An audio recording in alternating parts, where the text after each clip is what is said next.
Welcome to Adventures into the Unknown. My name is Rick, this is Katana, and in today's adventure we are hiking and exploring around a site known by the Hopi people as Nuvakwewtaqa. Now, I'm sure I didn't say that right, so I apologize. No offense meant. That's the best I'm going to be able to do with my public education. And so it's estimated that around 1,000 years ago, around 1,000 Hopi people actually lived in this area. And actually there's a couple pueblos back on this hill behind us and another site up on a hill behind you all. So with that all being said, let the adventure begin. Now, right where I was kneeled down, I actually saw a piece of pottery.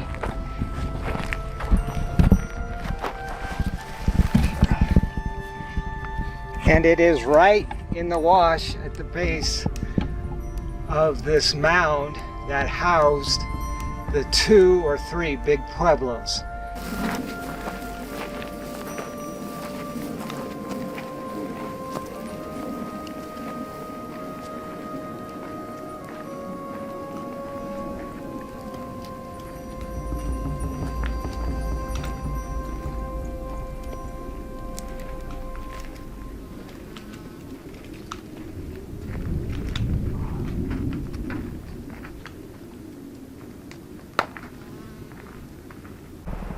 Alright, so we have been scrambling up the hill towards the top where the Pueblo sites should be found up there at the summit. Let's go get it.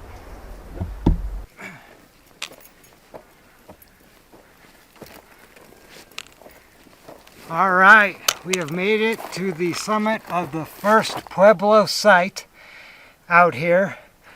And immediately I can see a whole lot of pits. It's believed these structures out here would have at least started as pit houses, and that is definitely what it's looking like.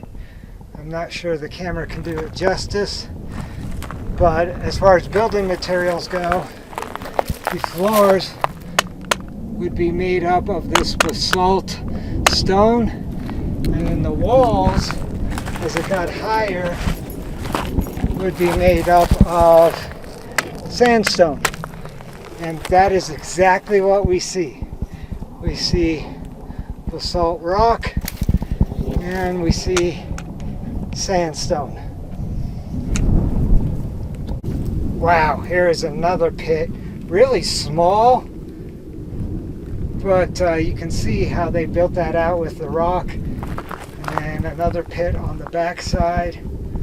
More of that basalt rock. Hopefully I can get the drone up.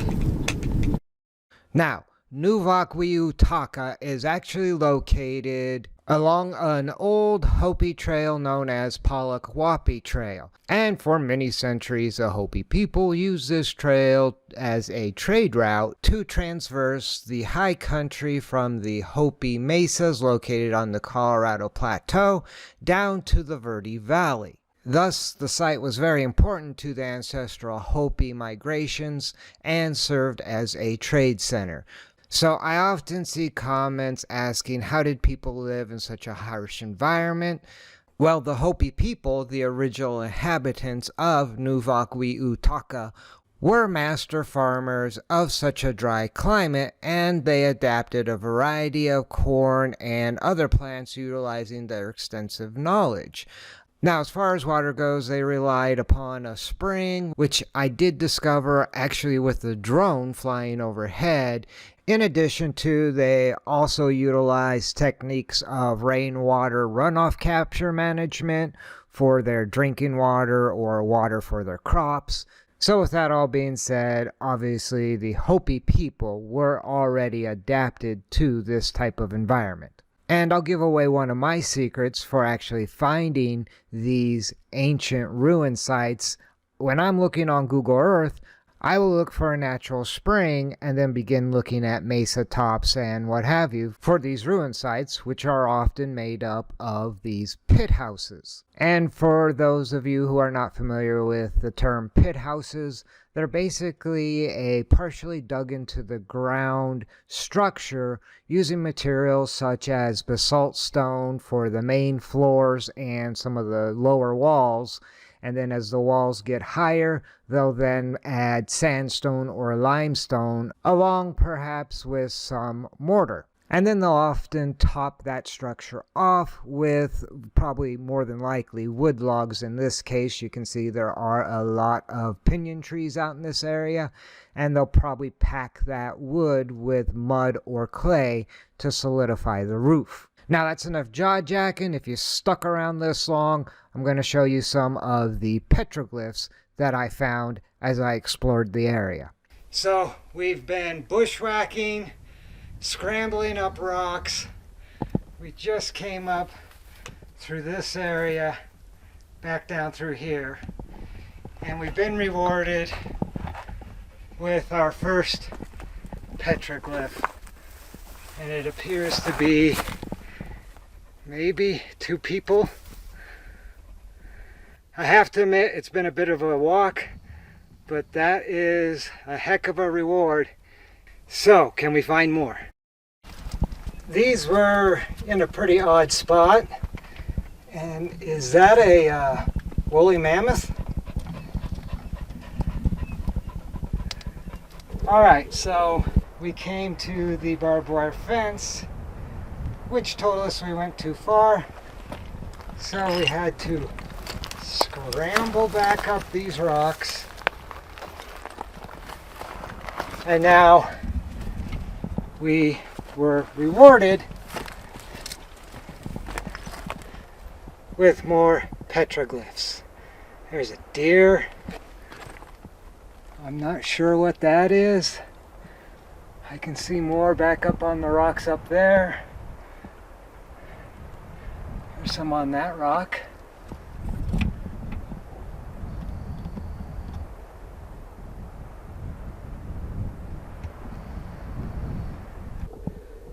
Let's continue to scramble our way up and see what we find.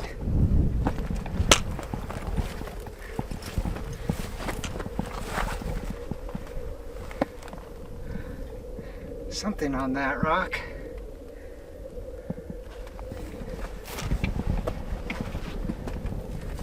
There's definitely quite a bit on that rock. We will have to wait till we get on the other side of the barbed wire fence up at the top to get a closer look at that.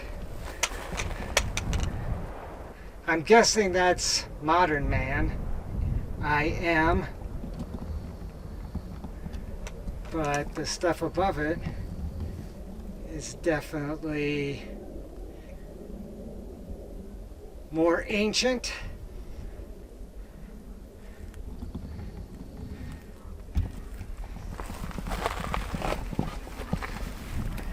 Spot something there.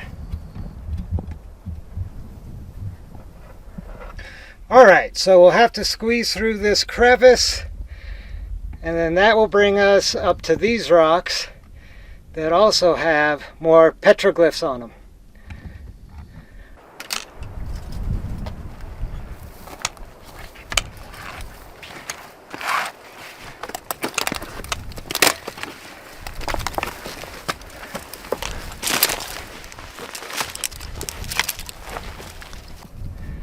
Not sure you can make that one out. It's on a pretty light rock, as are these. So again, definitely looks like maybe a lizard, or it could be somebody with a bow or a shield.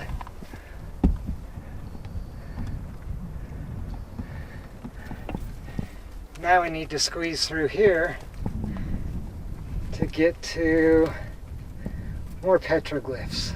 Not sure if you can see them, but there are some petroglyphs on that wall back there. Let's see what we have.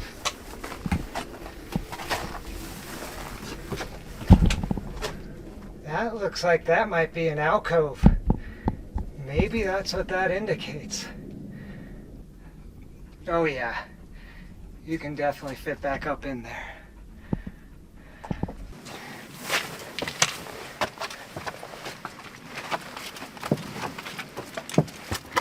Oh, nice little shelf.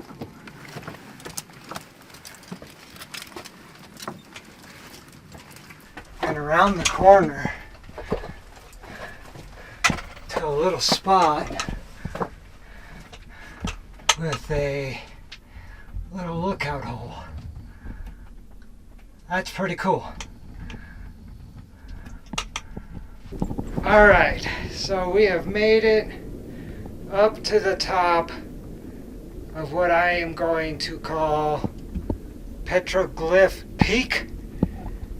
And I came out here to set the camera up to get a shot off of this cliff rock. And down below that are some petroglyphs. And so those might be bear petroglyphs, and that would make sense as one of the main clans, or the main clan for the Hopi is the Bear clan. Not sure. Looks like we got a deer that's dead.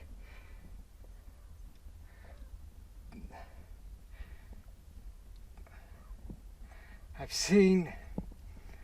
have definitely seen some of these symbols before. We got a turkey foot. We've got the spiral leading to a turkey foot. I'm pretty sure that square with the cross has something to do with home.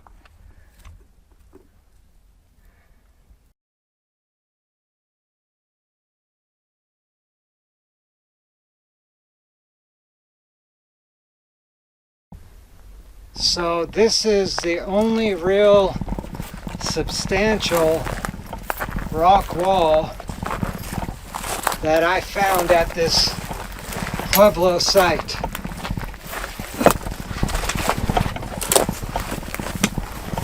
I can't imagine moving some of these rocks. That rock had to be heavy. That rock had to be heavy. Now you've got a natural formation here. Katana has spotted something on the natural rock down here. She spotted this guy here, and she was just looking at this guy here. Oh, we got a bigger one here.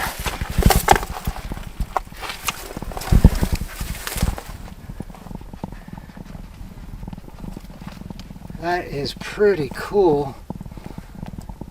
And then the rock wall looks like it continues into a little alcove. And perhaps these rocks served as a wall for this little alcove for maybe lookout. Look at this black piece of obsidian. It looks as if perhaps it's been worked.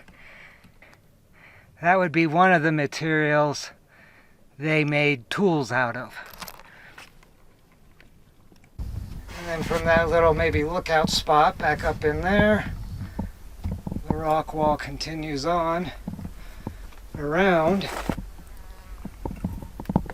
and I think it ends just around the corner here.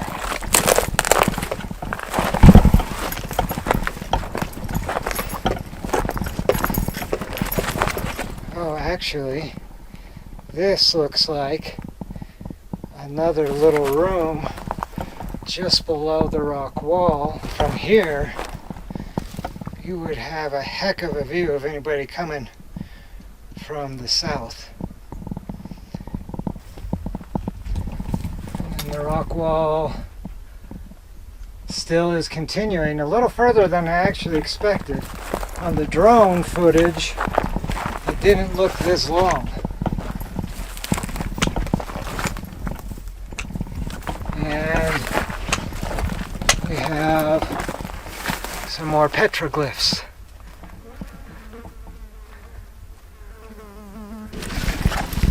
And of course, it kind of goes without saying, there is pottery shards everywhere here. The amount of pottery and chert that is in this area is absolutely incredible. And the variety of pottery. I mean, this was a major trade center. Alright, this kind of tickled me. There is a pile of coyote scat on top of that rock, and I guess he just wanted a poo with a view. Alright, after joking around about the coyote's poo with the view back up there, I walked down to find this petroglyph. And there may have been something here at one time, but someone stole it. We're losing sun, but we found another one. What is that? I've not seen that one before. Alright, that one's fairly obvious. That would be the sun. And the Hopi people believe the sun to be their creator. And just above the sun is that guy. Alright, I don't know how many more of these we're going to be able to spot with the sun going down as it is. But here's another one. I knew about the ones up on the rock cropping way up north from here, but I had no idea about these. Alright, the sun is giving out.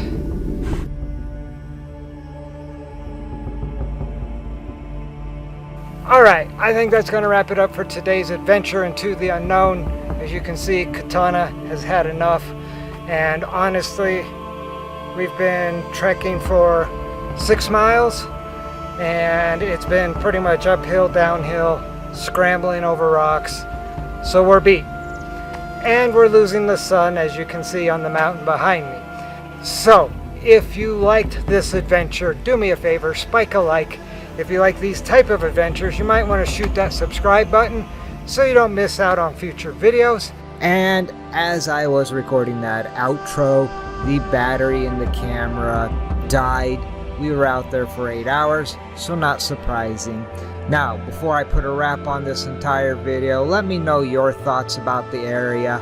With a wide variety of pottery types, it's obvious this was a major trade center, not to mention the number of pit houses that are located at this site. So, with that all being said, until next time, seek and enjoy.